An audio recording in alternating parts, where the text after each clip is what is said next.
हिरण्यवर्णाम् हरिणीम् सुवर्णरजतस्रजाम् चन्द्राम् हिरण्मयीम् लक्ष्मीम् जातवेदो महावः ताम् महावः जातवेदो लक्ष्मीमनपगामिनीम् यस्याम् हिरण्यम् विन्देयङ्गामश्वम् पुरुषादहम् अश्वपूर्वाम् रथमध्याम् हस्तिनादप्रबोधिनीम्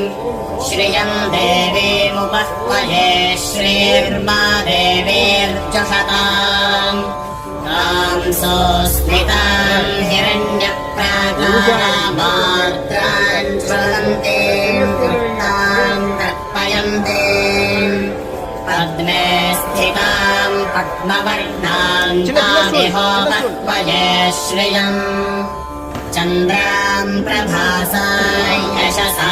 ज्वलन्तीम् श्रियम् लोके देवजुष्टामुदाराम्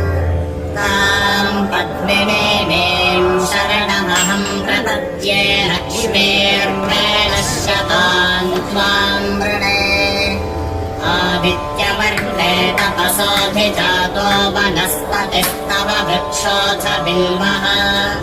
तस्य फलानि तपसा नुदन्तु मायान्तरायाश्च बाह्या अलक्ष्मीः उपैतु माम् देवसखः कीर्तिश्च मणिना सह राष्ट्रेऽस्मिन् कीर्तिवृद्धिम् ददातु मे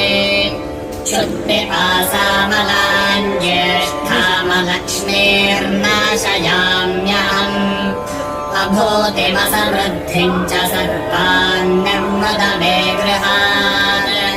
गन्धद्वारान् दुराधर्षान् नित्यपुष्टान् गवेषिणीम्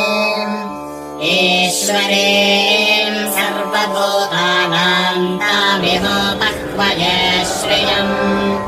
मनसः काममाकोतिम् वाचः सत्यमशीमहि पशूनाम् रूपमन्नस्य मयि श्रेश्रयताम् यशः कर्तमेन प्रजा भूता मयि सन्तव कर्तम श्रियम् वासय मे कुले मातरम् पद्ममालिनीम् आपस्रजन्तस्निग्धानि चिक्लीतवस मे गृहे निज देवीम् मातरम् श्रियम् वासय मे कुले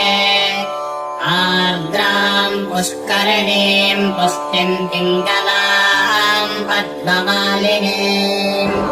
चन्द्राम् हिरण्मयीम् लक्ष्मीम् जातवेदो महावः आर्द्रायः कर्णे यष्टिम् सुवर्णाम् हेममालिनीम् सूर्याम् हिरण्मयीम् लक्ष्मीम् जातवेदो महावः ताम् महावः जातवेदो लक्ष्मीमनपगामिनीम् यस्याम् हिरण्यम् प्रभूतम् गावो दास्योऽश्वान् विन्देयम् पुरुषादहम् महादेव्यै च विद्महे विष्णुपत्न्यै च धीमहि तन्नो लक्ष्मीः प्रचोदयात्